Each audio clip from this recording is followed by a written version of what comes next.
योगश्चित्तवृत्ति निरोधः तदा द्रष्टुस्वरूपे अवस्थानम्। योग शास्त्र का मूल उद्देश्य है चित्तवृत्ति का निरोध करना, और ये भी एक साधन है। मुख्य जो सिद्धि है जो वृत्ति निरोध से प्राप्त होती है वो है दृष्टुस्वरूपे अवस्थानम्।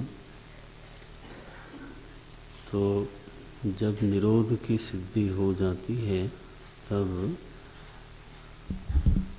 दृष्टा अपने स्वरूप में अवस्थित हो जाता है, और दृष्टा का अपने स्वरूप में अवस्थित हो जाना ही मुक्ति है।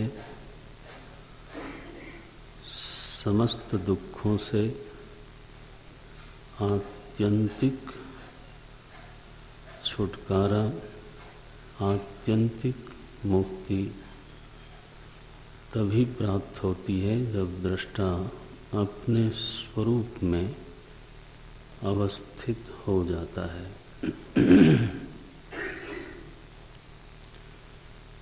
बाकी जो दार्शनिक सिद्धांत हैं वो योग दर्शन के वैसे ही हैं जैसे सांख्य दर्शन में है। भेद के रूप में उन्होंने एक पुरुष विशेष को तो ईश्वर संज्ञा दी है, और महर्षि पतंजलि को ये कहना है कि ईश्वर नाम की एक सत्ता है जो पुरुष होने के नाते चेतन है, सत वस्तु है, अविनाशी है, और जीव के समस्त धर्मों से सर्वथा मुक्त है। उसमें किसी प्रकार का क्लेश नहीं है, कर्म नहीं है, कर्मों का विपाक नहीं है। विपाक का मतलब है जाति आयु भोगाहा। विपाक शब्द का यही अर्थ होता है, जात्यायु भोगाहा। माने ईश्वर में कोई जाति नहीं है, कोई आयु नहीं है, और वास्तव में उसका कोई भोग नहीं है। माने ईश्वर भोक्ता नहीं है।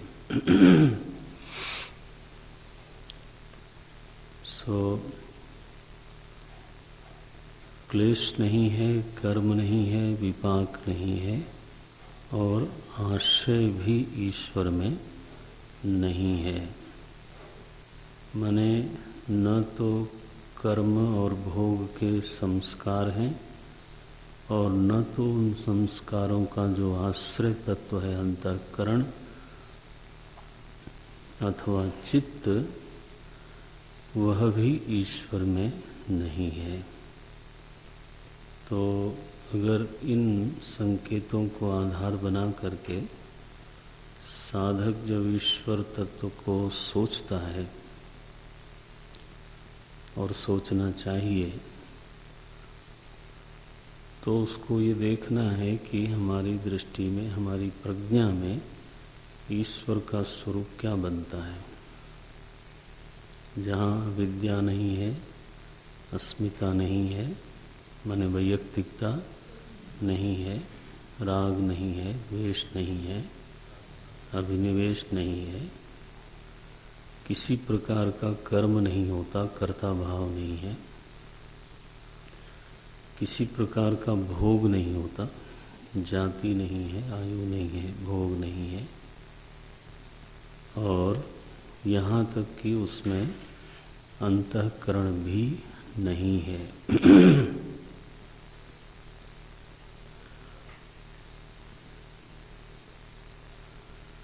क्लेश कर्म विपाकाशयैहि अपरामृष्टः। कभी साधक वृत्ति से जब आप सोचोगे तो विस्मय तो जरूर होना चाहिए। अब वो जब भी विस्मय होगा तब होगा। और ये भी ध्यान में रखना चाहिए कि ये जो बात कही जा रही है वो एक बहुत बड़े ऋषि के द्वारा कही जा रही है, तो वो कोई अन्यथा नहीं हो सकती। उसमें चाहे वो पाक्षिक सच्चाई हो, लेकिन सच्चाई तो है ही है।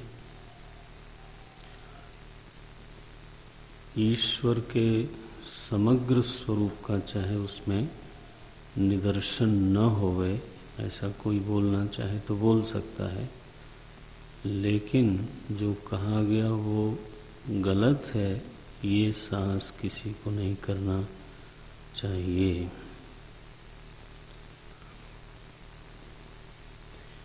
तो इन लक्षणों वाले ईश्वर का जब हम मनन करते हैं तो ऐसा प्रतीत होता है कि जो विशुद्ध आत्मा है उसी को महर्षि पतंजलि भी ईश्वर बोलते हैं।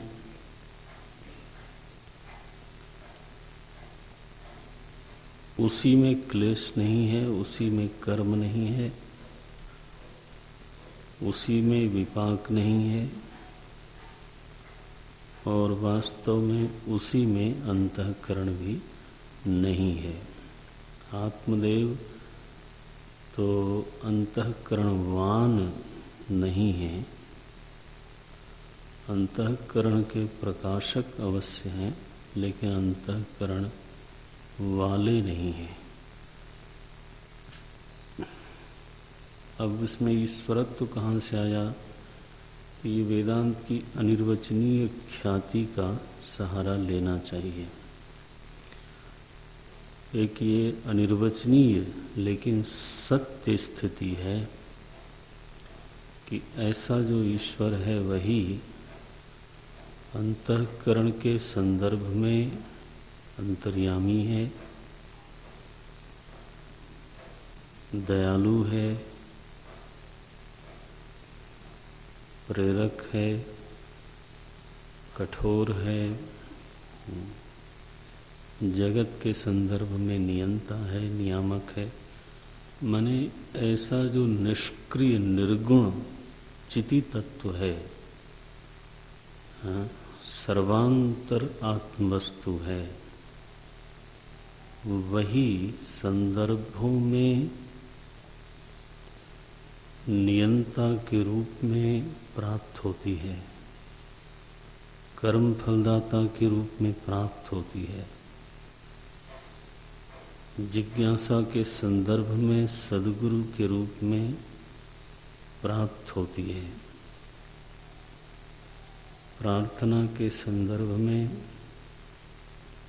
सहायक के रूप में, संरक्षक के रूप में प्राप्त होती है।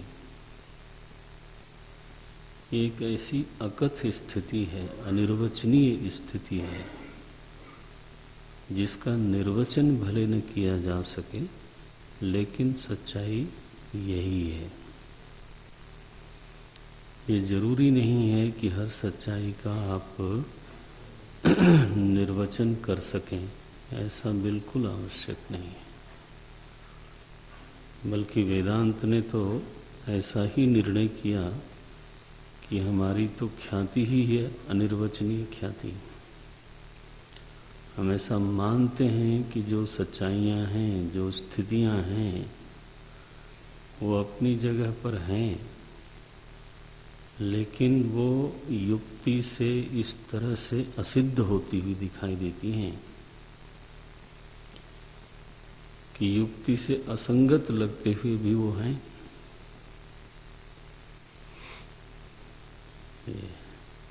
इसलिए निर्वचनीय कोटि में वो चीज़ आती नहीं है। जिन लोगों को अध्यात्म की साधना नहीं है, तो वो लोग बुद्धिवादी होने के नाते जो संगति में लगी उसको माना जाएगा, जो संगति में नहीं लगी उसको नहीं मानते। तो हम ऐसा समझते हैं कि ये पहला तर्क विरुद्ध निर्णय है कि हर सच्चाई की संगति लगनी ही चाहिए। ये जो कोई व्यक्ति धारणा बना के बैठा है कि हर चीज़ लॉजिकली प्रूव होनी चाहिए, युक्ति संगत होना चाहिए, यह जो मान्यता है, यह जो धारणा है, वो सबसे ज़्यादा युक्ति विरुद्ध है। ऐसा बिल्कुल आवश्यक नहीं है। मुझे हमारे कुछ विज्ञान के मित्रों ने समझाया कि मुझे समझ में नहीं आया, लेकिन उनका जो निर्णय था वो उन्होंने बताया जो याद रह गया कि अभी थ्योरी ऑफ रिलेटिविटी के बाद एक थ्योरी उन्होंने बताई है, उसका नाम है क्वांटम थ्योरी, और वो अत्यंत युक्ति विरुद्ध है। क्वांटम थ्योरी आपके दिमाग में रह जाए और फिर कभी आप इस विषय को थोड़ा थोड़ा और चर्चा करके किसी से पूछ के जान लें। वहाँ उन्होंने ये कहा कि ये सच है, लेकिन ये बिल्कुल ही इलॉजिकल है। तो जब मुझे बताया गया तो मुझे बहुत आनंद हुआ। मैंने कहा ये तो वेदांत की अनिर्वचनीय ख्याति की पताका फहराती है और क्या है। बहुत कम दूरी तक तर्कतः किसी विषय की व्याख्या हो सकती है, फिर चीज़ें अपनी जगह पर होती हैं और तर्क जो है वो भ्रमित हो जाता है। यह भी एक निर्णय है। विद्यारण्य स्वामी जी ने कहा अज्ञानम शरणम तव। बोले एक बच्चे के जन्म का ही अगर आप निर्णय शुरू करोगे तो माता पिता के परस्पर संपर्क से जन्म हुआ, ऐसा बोले रजवीर से। फिर उसके पीछे जावें तो कहें कोई जीव था जो पहले पिता के शरीर में आया, फिर माता के गर्भ में गया पिता के वीर्य का आश्रय लेकर के। वो जीव कहाँ से आया? बोले अन्न से आया। लो, तो अब वो किस अन्न में था? दाल में था कि गेहूं में था कि चावल में था कि सारे ही अन्नों में था? तो कितने जीव होने चाहिए? चलो अन्न में मान लिया। फिर अन्न में कहाँ से आया? तो एक बिल्कुल हास्यास्पद सा सिद्धांत कई बार सुनने में आता है कि जीव वर्षा के साथ नीचे आता है। अब इसमें क्या लॉजिक है? इतनी घनघोर वर्षा हो रही है, रोज ही होती है, और वो बरसात फिर नदी में जाके बहता है। कहाँ जीव कैसे? लेकिन क्या इससे ये कहें कि जन्म नाम की चीज नहीं होती? चूंकि लॉजिकली कोई चीज सिद्ध नहीं हो रही है, इसलिए हम ये मान लें कि जन्म की घटना नहीं होती। ऐसा आपको मानने से क्या होगा? जन्म तो हो ही रहा है।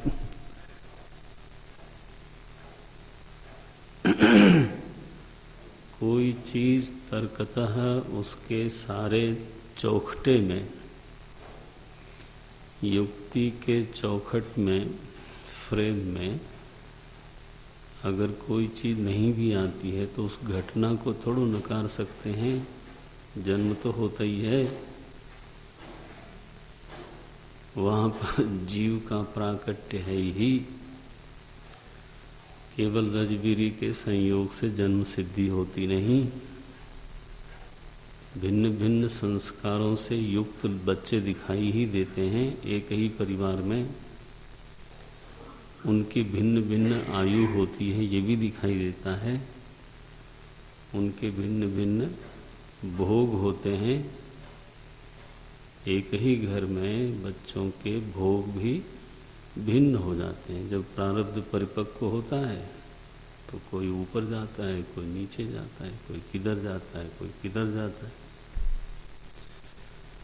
तो विपाक की घटना तो वहाँ दिखाई देती है। क्लेश का भेद दिखाई देता है, कर्म का भेद दिखाई देता है, और आशय का भी भेद दिखाई देता है। चाहे माता पिता एक हो, परिवार एक हो। तो केवल बाह्य वातावरण से जीव के भेदों को सिद्ध करना, ये भी कहाँ तक लॉजिकल है। तो जीव तो है, ध्यान रखना उसमें सारे भेद हैं। क्लेश का भी भेद है। माने सबका राग द्वेष एक जैसा नहीं है।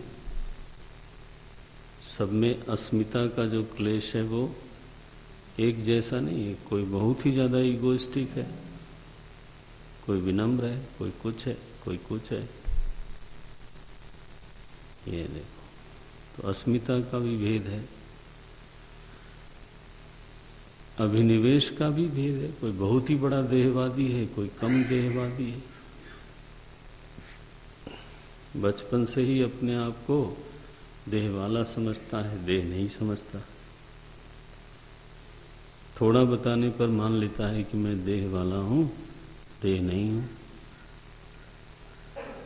तो सारे ही भेदों की सिद्धि केवल माता पिता से अथवा बाहर के वातावरण से नहीं हो पाती।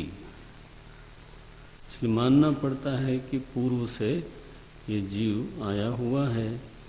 अब पूर्व से आया हुआ है अगर ये मानो तो ये कहाँ का लॉजिकल निर्णय है। क्योंकि वो पूर्व से आया तो फिर कैसे आया ये तो बताना पड़ेगा। तो वही फिर थियरी शुरू होगी कि अन्न से आया। पूर्व से आया तो आया कहाँ से? बोले अन्न से आया। अन्न में कहाँ से फिर भाई? तो अध्यात्म में तो कदम कदम पर क्वांटम थ्योरी है, गोल घूम जाने वाला एक सिद्धांत है। इनमें आपस में ही कार्य कारण संबंध दिखाई देते हैं।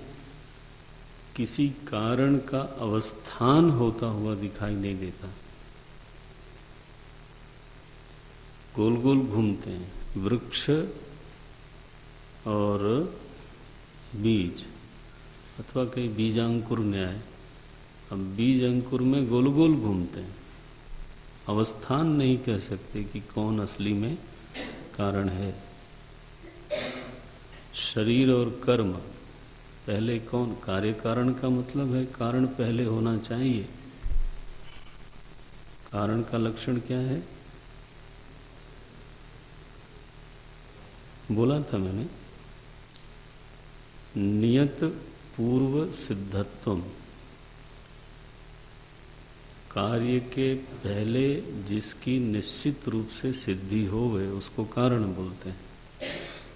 नियत पूर्व सिद्धत्वम, कोई वस्तु कार्य के पहले सिद्ध हो, और न केवल पहले बल्कि नियमित रूप से पहले सिद्ध हो। जैसे घट के पहले नियमित रूप से मिट्टी की सिद्धि होनी चाहिए। घट के पहले नियमित रूप से कुम्हार की सिद्धि होनी चाहिए। कभी कुम्हार हो कभी न हो ऐसा तो नहीं चलेगा। तो शरीर पहले है या कर्म पहले है? बोले कर्म का फल है शरीर। बिना शरीर के कर्म कैसे करता है आदमी?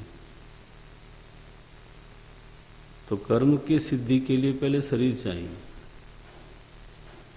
शरीर की सिद्धि के लिए कर्म चाहिए। अब बोलो कौन किसका कारण है? बोले ये तो सिद्ध नहीं होता। सिद्ध नहीं होता तो क्या कहें कि शरीर नहीं है? माने जो सिद्ध नहीं हो रहा है तो उसके लिए अब हम क्या बोलें कि शरीर नहीं है, या ये बोलें कि कर्म नहीं है? हैं तो दोनों, चाहे सिद्ध होवे चाहे न होवे।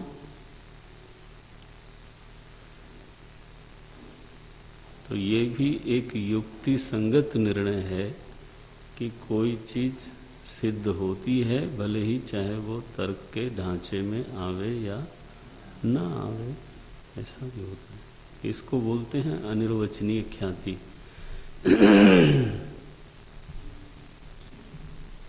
माया की स्थिति को लोग तर्कतः जांचना चाहते हैं और कदाचित नहीं जांच पाए तो बोलते हैं फिर वेदांत ने ये गलत मान लिया है। लो,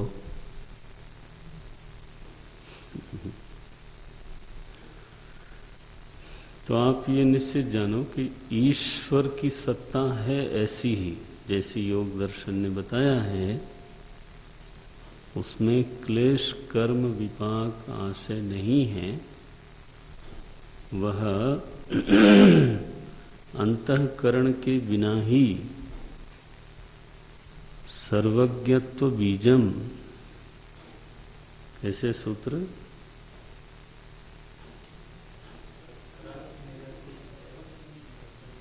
हैं? एक आदमी बोले भाई, सुधीर दास बोलो।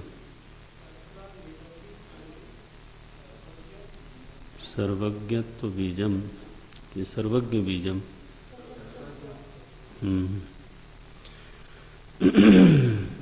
आप हमें विभ्रमित मत करो भाई, पहले ही अनादिकाल से बहुत परेशानी है, फिर आप लोग उसी में मदद करोगे तो फिर कैसे काम चलेगा? तत्र निरतिशयम हाँ सर्व नहीं रुको, देख के बोल रहे हैं ना, आप भी देख के बोल रहे हो?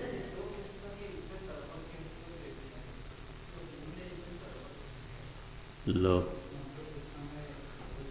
हाँ तो हम सर्वज्ञ तो मान के चलते हैं क्योंकि अब पुस्तक का क्या करें? आपको तो मैं प्रार्थना भी कर सकता हूँ कि मुझे भ्रमित मत करो, अब पुस्तक के लिए मैं क्या बोलूँ कि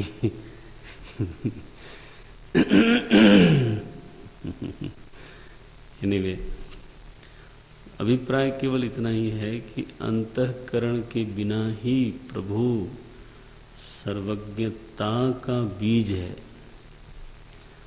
ये सर्वज्ञत्व शब्द ज़्यादा सही लगता है, सर्वज्ञता का बीज है, भाववाचक संज्ञा है। ये नहीं कहा उन्होंने कि वो सर्वज्ञ है, जरा ध्यान रखना इन चीज़ों को। महर्षि पतंजलि ने ये कहना बहुत उचित नहीं माना कि वो सर्वज्ञ हैं। बोल सकते थे स सर्वज्ञ, लेकिन उन्होंने क्या कहा? तत्र निरतिशयम सर्वज्ञत्व बीजम। बीजम माने जितना भी ज्ञान किसी भी व्यक्ति की बुद्धि में प्रकट होता है, वो सब का सब ज्ञान वहीं से आता है। विद्वानों की बुद्धि में आए हुए समस्त ज्ञानों का स्रोत होने के नाते उसको बीज कहना बहुत उचित है।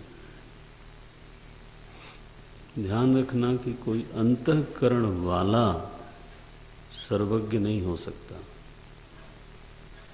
बुद्धि में ये स्वभाव ही नहीं है कि वो सर्वज्ञ हो जाए। मैंने पहले भी बोला होगा कि बुद्धि जब किसी एक विषय की तह तक जाना चाहती है तो उसको बाकी सारे विषय छोड़ने पड़ते हैं। इसका मतलब है कि एक विषय में अगर वो मर्मज्ञ हो जाए तो बाकी विषयों में उसको अज्ञ होना पड़ेगा। ये बुद्धि का स्वभाव है, प्रकृति है बुद्धि की। और अगर बुद्धि बहुत विषयों को जानती हो, जानना चाहती हो, तो वो किसी भी विषय की मर्मज्ञ नहीं हो पाती। फिर हर विषय का उसको सतही ज्ञान होता है। इसलिए अंग्रेजी में लोगों ने कहावत बनाई, jack of all, master of none.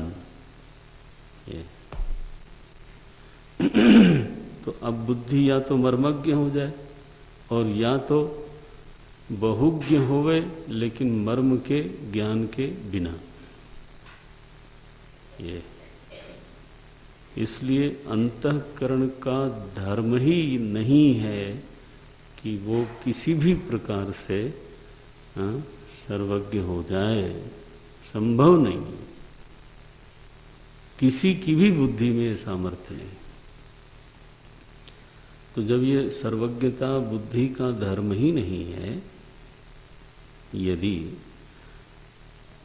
तो कोई भी बुद्धि वाला सर्वज्ञ कैसे होगा? तो सर्वज्ञ, अब देखो, और बिना बुद्धि के सर्वज्ञ कहना भी कठिन है।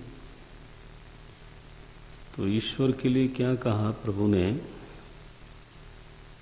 महर्षि पतंजलि ने, कि वह निरतिशय सर्वज्ञता का बीज है।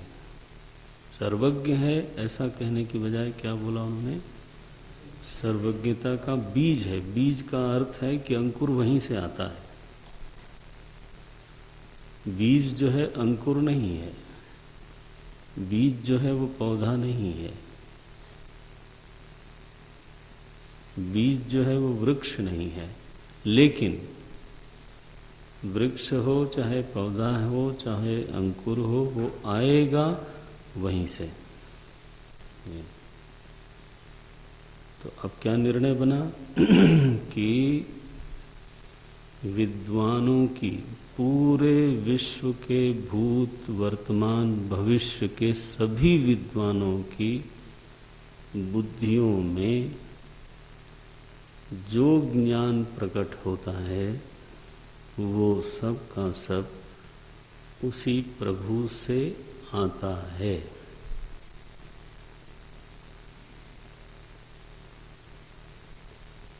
चाहे वो स्वयं विद्वान हो या न हो। नारायण, ये अद्भुत स्थिति। चूंकि विद्वानों की बुद्धि में वहीं से ज्ञान आता है, इसलिए इस संदर्भ से प्रभु को सर्वज्ञ संज्ञा प्राप्त हो जाती है। प्रभु से पूछा जाए तो कहेंगे मैं तो केवल चिदात्मा हूं। परमात्मा चिति रूप है, चेतन मात्र है। वो सर्वज्ञ क्यों होगा? उसको क्या पड़ी है सर्वज्ञ होने की? सर्वज्ञता चेतन होने से बड़ी चीज नहीं है, ध्यान रखना। हालांकि लौकिक लोग यही समझते होंगे कि चेतन होने में क्या दिक्कत है, चेतन होने में क्या विशेषता है। होना है तो सर्वज्ञ होया जाए।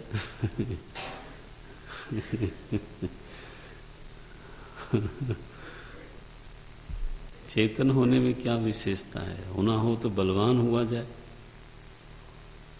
वो बल का बीज हो सकता है, शक्ति का बीज हो सकता है। ए भाई, कौन लोग हैं ये? कौन है मोबाइल वाला? नहीं, वो असल में आप लोगों के काम की भी चीज नहीं दिखती है। ये तो आप लोग जरा कक्षा के माहौल को डाइल्यूट मत करो। हाँ, ये वातावरण अलग है और जो बाहर का सत्संग और ये सब होता है वो अलग है। बैठ गए हो आप, चलो ठीक है, मैंने मना नहीं किया। आप चले जाओ बाहर, आप बाहर जाओ, उनको बाहर ले जाओ।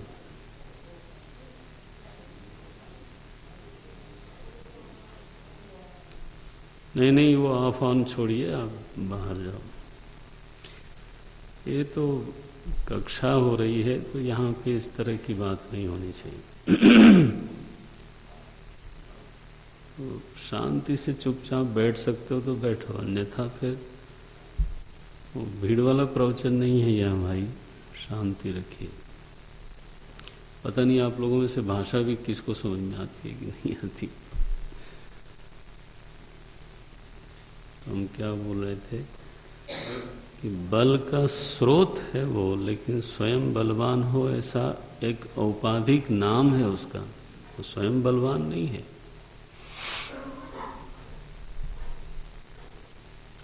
ये है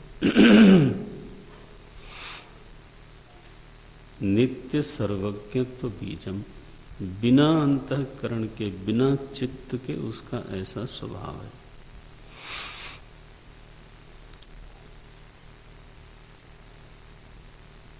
क्लेश कर्म विपाकाशे अपरामृष्टः पुरुष विशेषः ईश्वरः। यहाँ पर भेद है सांख्य से, इस भेद को ध्यान में रखना चाहिए। दूसरा, जब साधना की बात आती है तो सांख्य दर्शन में साधना का विस्तार नहीं किया गया, योग दर्शन में साधना का बहुत विस्तार है, पूरा ग्रंथ ही साधन शास्त्र है। इसमें मूल साधन है अभ्यास वैराग्याभ्याम तन निरोधा, निरोधे सति द्रष्टु स्वरूपे अवस्थानम भविष्यति। निरोध होने पर ही दृष्टा को अपने स्वरूप में अवस्थान प्राप्त होता है। अगर ये बात है तो निरोध कैसे होता है, उसका सूत्र दिया अभ्यास वैराग्याभ्याम तन निरोधः। वृत्ति का निरोध होता है दो साधनों से, अभ्यास से और वैराग्य से। ये मूल में है, मूल साधन है। क्या क्या? अभ्यास और वैराग्य। तो अभ्यास की श्रेणी में ये सब चीजें आती हैं, जिसको आप अष्टांग योग बोलते हो, वो अभ्यास की श्रेणी में आता है। अभ्यास कैसे किया जाए, जब ये प्रश्न आया तो उन्होंने अभ्यास का तरीका बताया। यम, नियम, आसन, प्राणायाम, प्रत्याहार, धारणा, ध्यान और समाधि। लेकिन दूसरा जो साधन है वो ध्यान रखना, वो है वैराग्य। और आपको स्मरण होगा कि सांख्य दर्शन ने मुख्य साधन मुक्ति का क्या माना था? वैराग्य। तो ये गौण साधन नहीं है। कोई कितना भी अभ्यासी हो, आठों अंगों का कोई कितना भी अभ्यासी हो, लेकिन अगर वो विरक्त नहीं है, हाँ, तो कुछ नहीं होने वाला। इस बात को आज चूंकि इस कक्षा का उपसंहार होना है, इस कक्षा का माने योग दर्शन का, तो इसको गांठ में बांध के रखिए। केवल अभ्यास से मुक्ति को स्वीकार नहीं किया गया, निरोध को स्वीकार नहीं किया गया। अगर कोई अभ्यास के कारण निरोध कर भी ले तो वो भाव प्रत्यय होगा, वो कभी भी उपाय प्रत्यय नहीं बनेगा। ये अब देखो, यम में सत्य, ब्रह्मचर्य, अहिंसा, अपरिग्रह, अस्तेयम। वैराग्य शब्द आया क्या? नियम में शौच, संतोष, तपः, स्वाध्याय, ईश्वर प्रणिधानानि। वैराग्य शब्द नहीं आया वहां भी। इसका मतलब क्या है कि इन 8 अंगों में वैराग्य की गणना नहीं की गई है।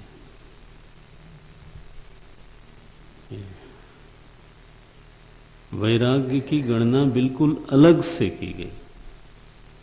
ये 8 अंग आ गए अभ्यास के अंतर्गत, और दूसरा प्रधान अंग बचा अब वैराग्य। हमारे भगवान ने गीता में भी ये बात कही, अभ्यासेन तु कौन्तेय वैराग्येण च गृह्यते। च लगाया है, न केवलेन अभ्यासेन किंतु वैराग्येण च। महर्षि पतंजलि ने भी द्विवचन बोला, अभ्यास वैराग्याभ्याम, द्विवचन है। अभ्यास वैराग्याभ्याम तन्निरोध। बात सही है, समझ में आती है कि भाई जिसको प्रकृति का भोग चाहिए, जिसको प्रपंच में विलास चाहिए, उसको मुक्ति क्यों होगी? वो चाहता ही नहीं तो क्यों मुक्ति होगी? जबरदस्ती मुक्ति थोड़ो होगी, आके गले पड़ जाए कि ना ना जी हम तो आपको लगेंगे। काहे को लगोगे भाई? हमको अभी इंद्रिय स्पर्श भला लगता है, तो बस फिर तो इसलिए दोनों साधन मिला के निरोध के साधन हैं। अब इसमें से अभ्यास में हम लोगों ने 8 अंग देखे। उसके पहले अभ्यासी को उन्होंने कहा कि नियम के 3 अंगों का पालन करो। देखो 8 अंगों में से एक अंग के, वो भी 5 नहीं, एक अंग के 3 अंशों का पालन करने को कहा। स्वाध्याय, ईश्वर प्रणिधान, तपस्वाध्याय, ईश्वर प्रणिधानानि, क्रिया योगा। ये क्या है? ये नियम का एक छोटा सा टुकड़ा है। नियम क्या बताया? शौच, संतोष, तपः, स्वाध्याय। देखो अब इस क्रिया योग में उन्होंने शौच से भी साधक को मुक्त रखा और संतोष से भी साधक को मुक्त रखा। शौच संतोष भी अनिवार्य नहीं किया। उन्होंने कहा भाई आप इन 3 चीजों पर विशेष अभ्यास करो, तपः, स्वाध्याय, ईश्वर प्रणिधानानि। ये देखो ईश्वर प्रणिधान क्रिया योगा, ये तो हो गया क्रिया योग। अब जब क्रिया योग से क्लेश तनु हो गए, तब उन्होंने सीधे 8 अंगों का अभ्यास बताया। उसमें फिर यम आया, फिर नियम आया। अब देखो कैसी करुणा है और कितना यथार्थवाद है कि आरंभ के साधक को उन्होंने यम का उपदेश नहीं किया। सत्य, ब्रह्मचर्य, अहिंसा, बोले ये तो दोष हैं साधक में। पहले ही कह दिया जाए कि नहीं आप में ये सब दोष नहीं होने चाहिए, तो वो तो मुश्किल है।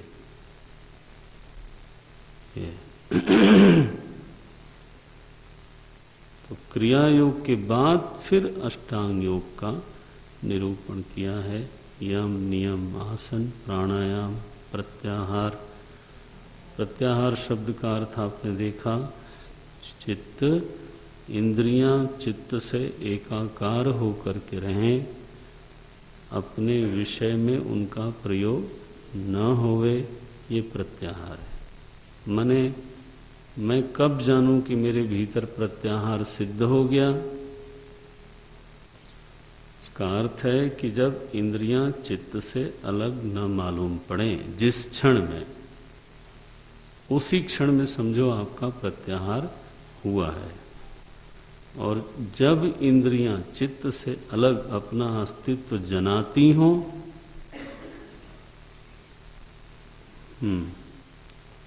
कि आंख है, कान है, जब उनका पृथक अस्तित्व मालूम पड़ रहा हो, तब समझना चाहिए साधक को कि मेरा प्रत्याहार सिद्ध नहीं हुआ। देखो कैसी शर्त लगा दी, कैसी सुंदर परिभाषा जोड़ दी है उसमें। क्या सूत्र है?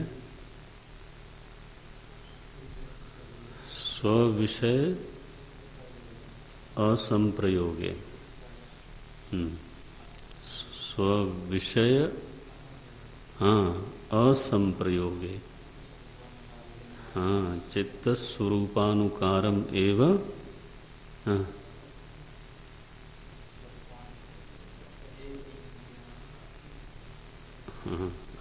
वो ऐसे ही होता है जैसे याद किया हुआ 15वां अध्याय व्यक्ति अगर बीच में मैं पूछूं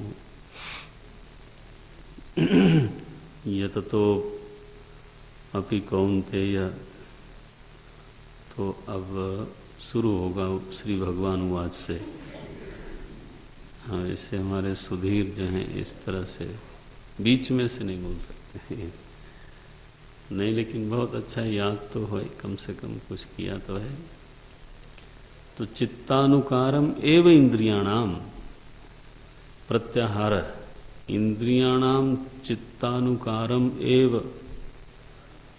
कितनी बड़ी महिमा कही है। जब इंद्रियां चित्त से अभिन्न होकर के विद्यमान हो, तभी समझना चाहिए कि अभी साधना करते हुए प्रत्याहार की सिद्धि हो गई। अब उस चित्त का क्या करें? बोले उसी समय उसको आलम्बन दो। अगर तो वो निरालंब रह गया तो फिर वो भटकेगा। उसके लिए सूत्र कहा, विघ्न के रूप में माना गया। क्या है वो? अलब्ध भूमिकत्वम। अब फिर से पूरा आलंबन नहीं मिलना, कोई भूमिका नहीं मिलना, ये चित्त का विघ्न है। तो ध्यानाभ्यासी को ये चाहिए कि जैसे ही प्रत्याहार की सिद्धि हो रही हो, चित्त को उसी समय आलंबन प्रदान करना चाहिए। कौन सा आलंबन?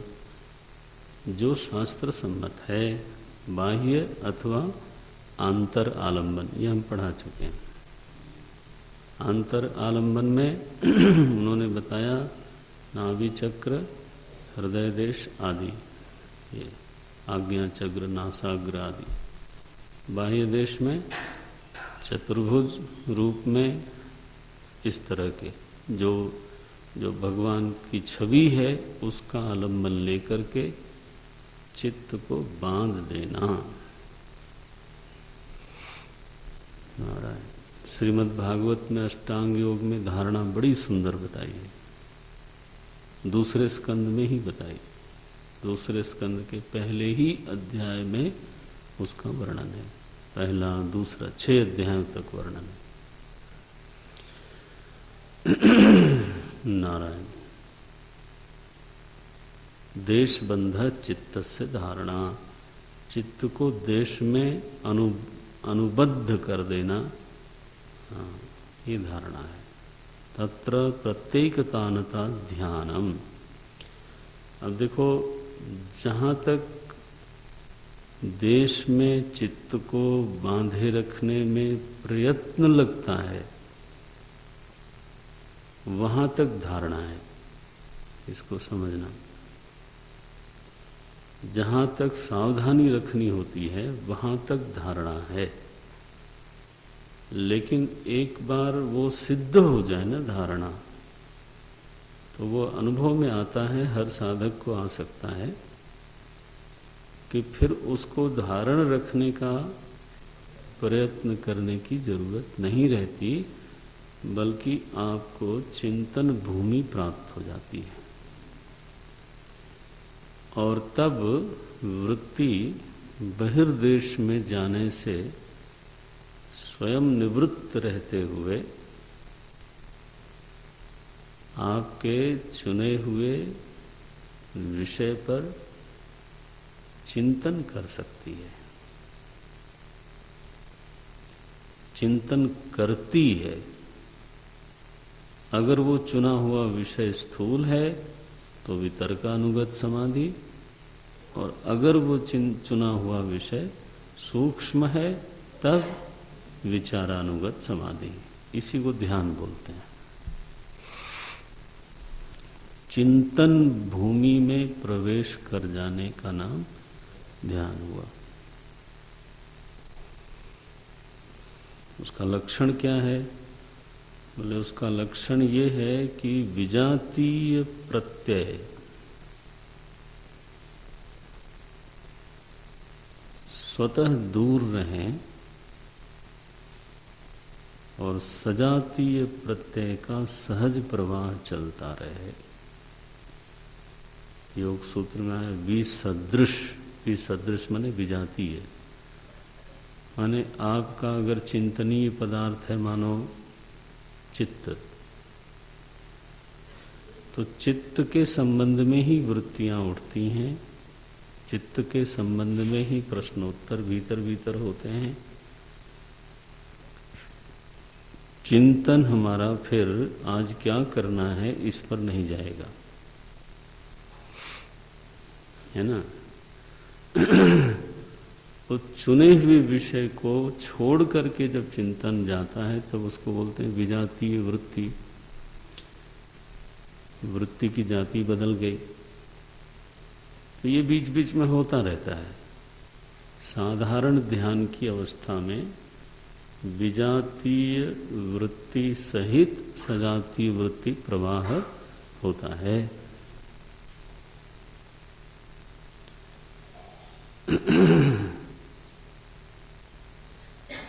भगवान ने गीता में इसको लिखा,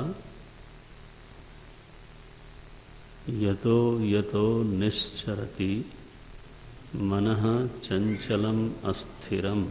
देखो, यतः यतः मनः निश्चरति। निश्चरति मन जो है जहाँ जहाँ से निश्चरति, चुने हुए विषय से हटके किसी और तरफ जाता है, तो विजातीय प्रत्यय आ गया। भगवान का आदेश क्या है वहां पर? ततो ततो नियम्यैतद् आत्मन्येव वशम नयेत। वहां वहां से मन को फिर से वापस लाना। तो यह जो अभ्यास है वो ध्यान की पूर्वावस्था है। कारण है क्योंकि वहां केवल सजातीय वृत्ति नहीं है, विजातीय वृत्ति भी आ रही है। तो ये तो ध्यान की स्थिति बनी नहीं माने, लेकिन आरंभ हो गई है। अब इसी चिंतन का ध्यान रखना, ध्ययी चिंतायाम होता है। ध्यान माने चिंतन ही होता है। इसी चिंतन का परिणाम होता है विवेक ख्याति। नारायण। आखिर चिंतन का परिणाम क्या होगा? निष्पत्ति। चिंतन का परिणाम होगा समझ, निष्पत्ति, ख्याति। ये देखो। अच्छा, अब जो साधक मानो चिंतन को भी विघ्न मानते हो, नारायण, ऐसा भी होता है। ऐसे हैं ऐसा योगी लोग, वो चिंतन को विक्षेप समझते हैं, खटर पटर समझते हैं। तो वो चिंतन को उत्साह से नहीं देखेंगे तो क्या होगा? निरोध करेंगे उसका, उससे भी अपने को अलग करेंगे, उसमें महत्व बुद्धि नहीं रखेंगे तो चिंतन नहीं होगा। तब हो सकता है कि वृत्ति निरोध की तरफ बढ़े, हो सकता है। अब अगर बहुत गहरा अभ्यास ही है निरोध का ही, तो बिना विवेक ख्याति उत्पन्न हुए, हाँ, निरोध हो गया। ये तो अब क्या स्थिति बनी? बोले भाव प्रत्यय हो गया। क्यों ऐसा सोचता है वो कि चिंतन भी नहीं करना है? उसको चित्त की जो प्रशांत स्थिति है उसी से राग हो गया। नारायण, उसको अविद्या से द्वेष नहीं रहा ना, किससे हो गया? चित्त की जो एक खूबसूरत स्थिति है उससे राग हो गया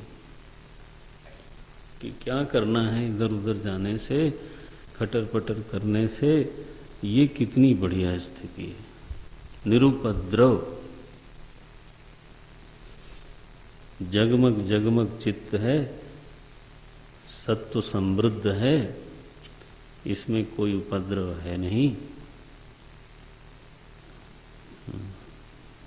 बहुत मजा आता है महाराज, चित्त का प्रशांत भाव में प्रवेश कर जाने में। दुनिया से वैरागी बोले इस समय कुछ नहीं चाहिए, निर्भृतम, ये आनंद है बिल्कुल। क्या फालतू की बातें। बड़े से बड़ा भोग जो है वो उपद्रव लगता है, चित्त में एक उपद्रव खड़ा करने वाली बात है, चाहिए ही नहीं। अच्छा नहीं चाहिए तो क्या चाहिए तुमको? बोले यही अवस्था चाहिए। तो अब क्या है ये? बोले अवस्था प्रेम है। ये क्या स्थिति हुई? ये अवस्था प्रेम हो गया। तो राग द्वेष की भाषा में क्या बोलेंगे?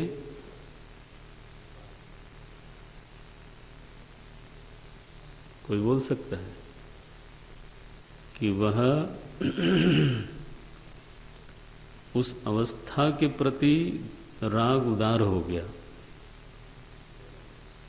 और अविद्या के प्रति द्वेष विच्छिन्न हो गया। ये भाषा सीखो।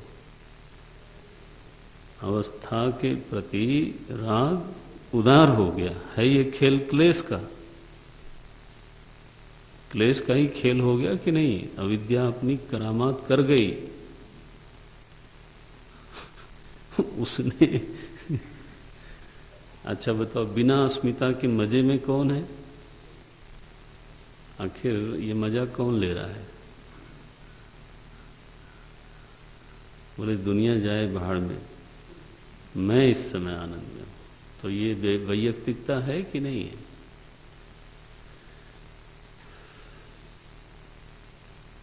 तो अस्मिता वहां आनंद मंगल से बैठी हुई है महारानी बन के, ठीक है। यारे लौकिकों से बड़ी ऊंची स्थिति है ये, लेकिन अध्यात्म में ऊंची स्थिति नहीं है। कारण ये है कि ये खेल सारा अविद्या का हो रहा है।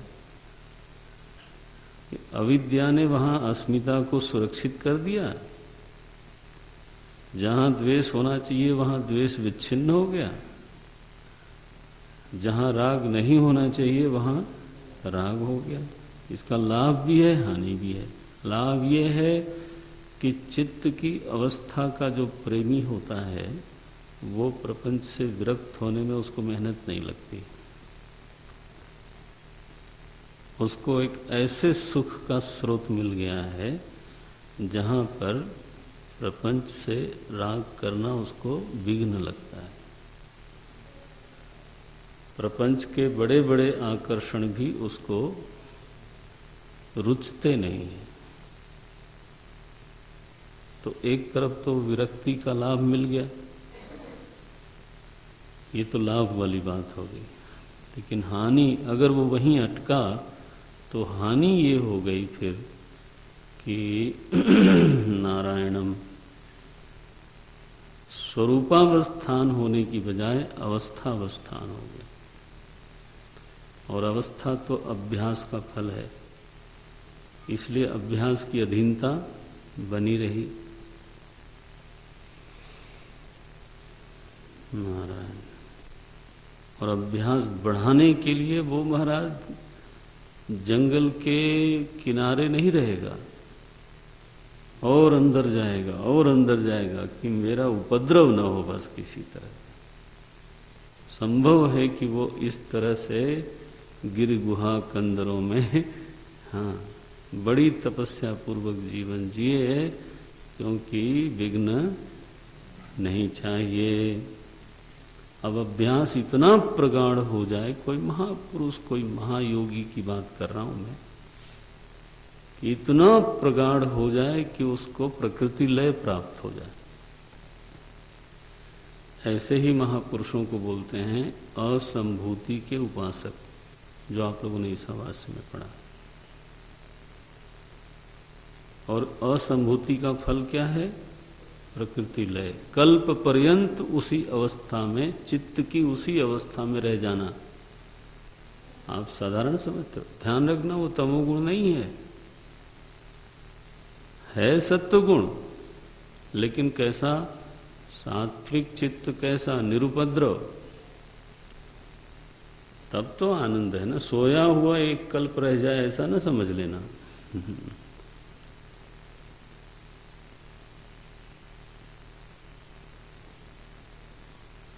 चित्त का कैसा कैसा वैभव है, ये तो महर्षि पतंजलि ही बताते हैं। तो भव प्रत्यय हो गया। अब जो लोग ध्येय चिंतायाम में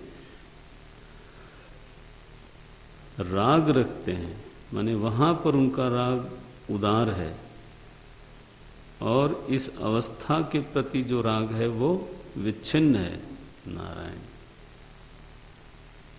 इसी को कारिकाकार हमारे गौड़पादाचार्य महाराज कहते हैं, ये प्राप्त करो न तत्र समास्वादयेत, ये नास्वादयेत रसम तत्र, ये कारिका लिखी उन्होंने, नास्वादयेत रसम तत्र। अरे भाई तुम वहां पर रस का आस्वादन मत करते लग जाना। बोले वहां रस क्या है? सुनसान अवस्था है, कोई नाचता नहीं, कोई गाता नहीं, कोई ड्रम बजता नहीं। अब बोले आपको नाचने गाने ड्रम बजने का ही रस मालूम है, तो अब क्या समझाया जा सकता है?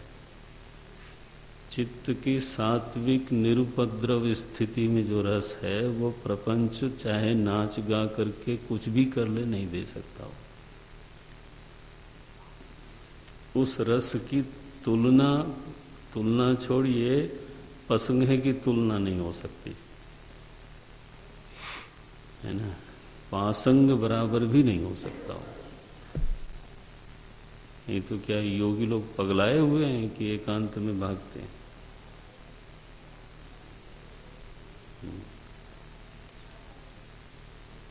ध्येय चिंताया, लेकिन वहां से विरक्त होकर के ध्यान में प्रवृत्त होना, उससे विवेक ख्याति होना, फिर उससे फिर स्वरूपावस्थान में जाना,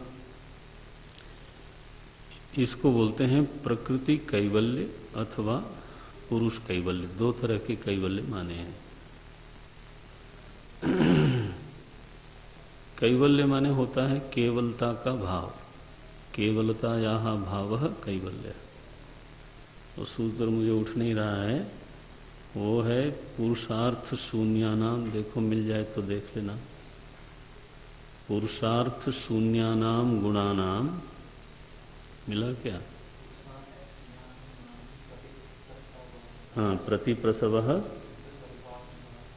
नहीं, रुको, ठीक बोल रहा था। पुरुषार्थ शून्यानाम गुणानाम प्रतिप्रसवः कैवल्यम, न चितिश शक्ति। हाँ बोलो। नहीं, वो नहीं, उसके ऊपर है पुरुषार्थ शून्यानाम।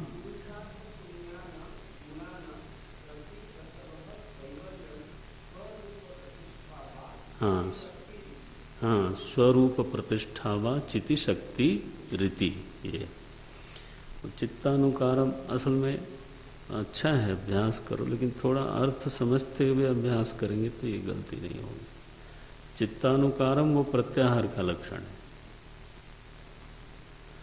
तो स्वरूप ये ध्यान में रखना चाहिए, थोड़ा आप लोगों को भी अभ्यास करना चाहिए। देखो ये तो छोटा सा सूत्र है, याद तो रख हो सकता है।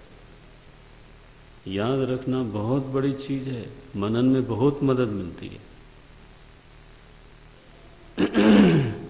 अच्छा, स्वस्वरूप प्रतिष्ठा व चिति शक्ति रीति, यही ना? स्वस्वरूप क्या लिखा? स्वरूप। हाँ, मैं सोच रहा था डबल स्व क्यों करना। स्वरूप प्रतिष्ठा व चित शक्ति रीति। अब ये देखो, अब इसको समझो आप। क्या बोलते हैं? वृत्ति निरोध का ये अंतिम स्थिति है। महर्षि बोलते हैं कि जब गुणा नाम माने होता है त्रिगुण, तीनों गुण, जब तीनों गुण पुरुषार्थ शून्य हो जाए, पुरुषार्थ शून्य हो जाए माने पुरुष को देने में असमर्थ हो जाए। ये कैसी भाषा लिखी है? पुरुषार्थ शून्यानाम गुणानाम, जब तीनों गुण पुरुष को कुछ भी अर्थ देने में असमर्थ हो जाएं, तो क्या हो गए गुण? बोले पुरुषार्थ शून्य हो गए। बोले ये क्यों हुआ? हम पुरुष को चाहिए ही नहीं। वो जो चेतन पुरुष है, अब वो उसको कुछ भी नहीं चाहिए। तो इसलिए त्रिगुण तो बेचारे इसीलिए प्रवृत्त हो रहे थे कि पुरुष को वो अपना फल दें, भोग दें, और चाहे तो अपवर्ग दें। ये अब उसको प्राप्त है, तो तीनों गुणों का अर्थ शेष रहा नहीं, उनकी प्रवृत्ति का कोई निमित्त बचा नहीं। तब क्या हुआ? कैवल्यम। पुरुषार्थ शून्यानाम गुणानाम कैवल्यम है क्या? नहीं, प्रतिप्रसव कैवल्यम। प्रतिप्रसव माने क्या हुआ कि गुण जो हैं वो प्रसव कर रहे थे, परिणमित हो रहे थे प्रपंच के रूप में। समझो इसको। अब क्या हो रहा है? प्रतिप्रसव। प्रतिप्रसव माने क्या हुआ? उल्टा प्रसव हो गया कि जो वो प्रपंच के रूप में परिणमित हो रहे थे, अब वो प्रकृति के रूप को प्राप्त कर गए। प्रकृति की साम्यावस्था प्राप्त हो गई। इसको बोलते हैं प्रतिप्रसव। और प्रसव माने क्या हुआ? प्रपंच की ओर प्रसूत होना। तो अब जब प्रकृति मात्र रह गई, तब उसको क्या बोलेंगे? प्रकृति कैवल्य। इसको बोलते हैं प्रकृति कैवल्य। तो इसको दो टुकड़े में देखो। पुरुषार्थ, इतना जल्दी थोड़ो याद हो जाएगा। पुरुषार्थ शून्यानाम गुणानाम प्रतिप्रसव कैवल्यम, ये हुआ प्रकृति कैवल्य। अब पुरुष कैवल्य क्या हुआ? तो बोलते हैं चंचल नहीं करो, नहीं तो रह जाएगा। मन को स्थिर एकाग्र रखो, ये चांचल्य ठीक नहीं।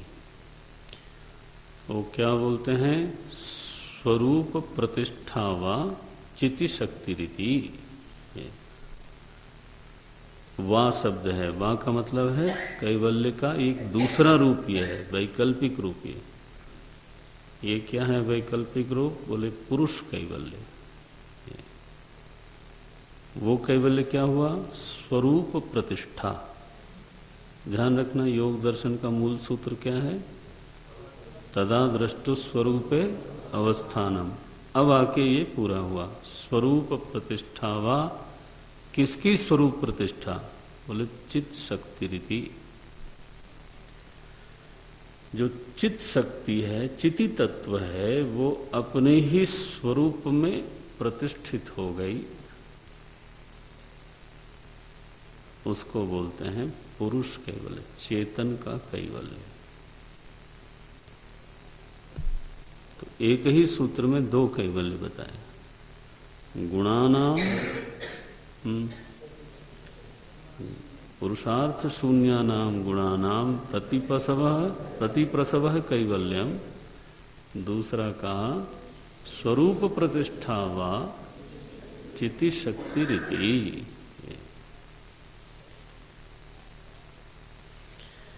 यहाँ पर निरोध की सिद्धि होती है। तो ये 8वां अंग अब पूरा हुआ। और अंगी मैंने बोला था, अंगी कौन हुआ? ये स्वरूप प्रतिष्ठा। निरोध अंग ने, निरोध तो अंग है, अंगी क्या बना? स्वरूप प्रतिष्ठा। बोले प्रकृति का क्या हुआ फिर? जब चेतन पुरुष अपने स्वरूप में प्रतिष्ठित हो गया तो प्रकृति का क्या हुआ? अब ये सूत्र मैं उस दिन बोल रहा था कि मैंने ये महाराज जी से एक बार पूछा, तो अकेले ही बैठे थे, नहीं एक दो लोग और थे। तब मैंने पूछा कि महाराज जी वो लिखा है कृतार्थम प्रति नष्टम अनष्टम अपि अन्यत साधारणत्वात्, क्या है?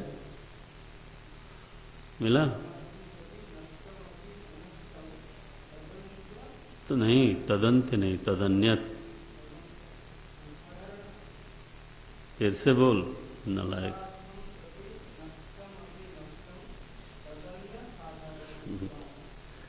देखो ये सूत्र में ऐसा अशुद्धि करोगे तो कुछ, मैं तो वाह शब्द पर, सूत्र का मतलब क्या है? एक हलंत का भी मतलब है।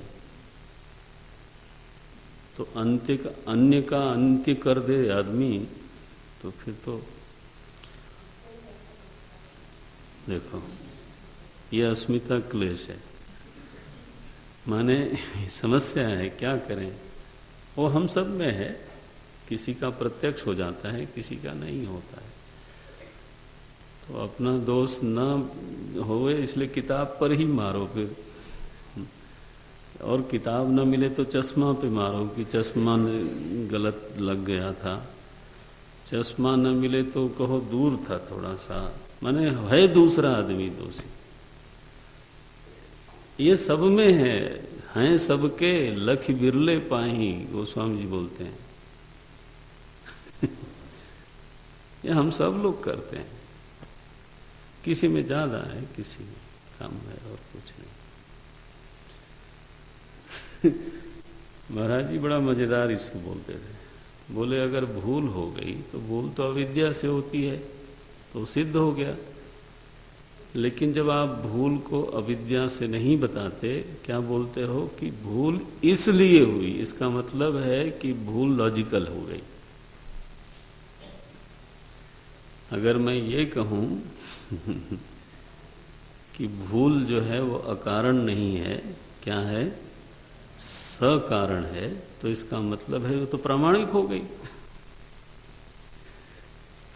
भूल ही प्रमाण सिद्ध हो गई।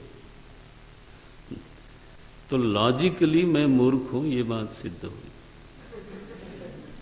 मैं उधर देख के बोल रहा हूं, कोने में देख के बोल रहा हूं।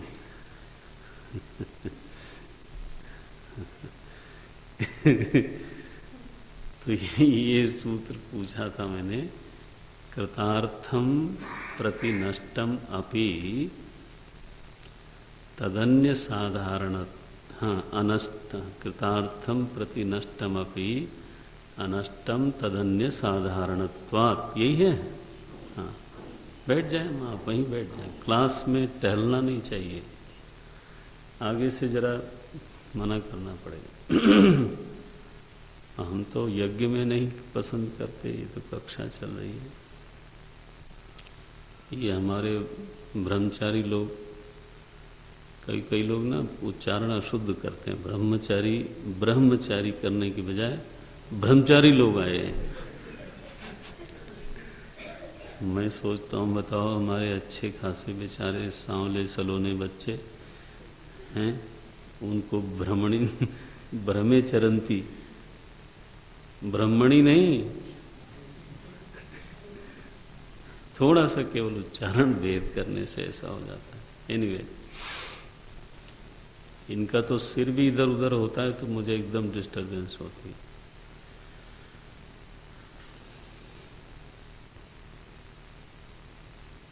तो इसको समाप्त करते हैं। कर्तार्थम प्रति नष्टम अपि अनष्टम तदन्य साधारणत्वात्। महर्षि पतंजलि ने कहा ये जो त्रिगुण है प्रकृति, ये कृतार्थ के प्रति नष्ट हो गई, ये मर्या है। अब सांख्य दर्शन ने क्या कहा था? अलग हो जाती है, पुरुष का प्रकृति के साथ विच्छेद हो गया, विमोक्ष हो गया। लेकिन दोनों स्वतंत्र सत्ता होने से दोनों अपनी अपनी जगह पर हैं। लेकिन ध्यान देना ये बहुत यूनिक है महर्षि पतंजलि का, हालांकि कई बार इसका दार्शनिक जगत में इतना हाईलाइट नहीं किया लोगों ने इसको। महर्षि पतंजलि ने कहा प्रकृति स्वतंत्र नहीं रहती ज्ञानी के लिए। कृतार्थम प्रति नष्टम, कृतार्थ के लिए ये त्रिगुणात्मक प्रकृति नष्ट हो गई। तो बोले फिर तो सारा प्रलय हो जाना चाहिए दुनिया का। तो बोलते हैं नहीं, दुनिया का प्रलय नहीं होता। अनष्टम तद अन्य साधारणत्वात्, जो दूसरे बद्ध पुरुष हैं उनके लिए अनष्ट रहती है और इसलिए प्रपंच चलता रहता है। मुझे लगता है अगली कक्षा में भी थोड़ा बात करनी पड़ेगी इस पर। इसलिए पुरुष का फिर से प्रकृति में निबद्ध होना पूरी तरह से तिरस्कृत हो गया, क्योंकि प्रकृति तो बची नहीं, ये नष्टम। अब इसमें क्या बात रह गई माने जो मनन में आती है, जो संशय बन सकती है, वो है कि पुरुष बहुत्वम सिद्धम, है ना। तदन्य साधारणत्वात् जब कहेंगे अनष्टम तदन्य साधारणत्वात्, तो इसका मतलब है पुरुष अनेक हैं। और फिर ये भी मानना पड़ेगा कि प्रकृति भी फिर नारायण, क्योंकि एक की प्रकृति अपनी नष्ट हुई, बाकियों की अपनी अपनी प्रकृति है और वो बची हुई है।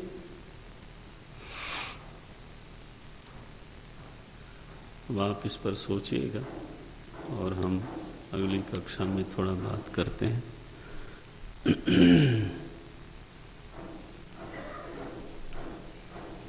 फिर दूसरे दर्शन में प्रवेश करेंगे। ओम पूर्णमदः पूर्णमिदं पूर्णात् पूर्णमुदच्यते पूर्णस्य पूर्णमादाय पूर्णमेवावशिष्यते। ओम शांति शांति शांति। हरिः ओम श्री गुरुभ्यो नमः। हरिः ओम।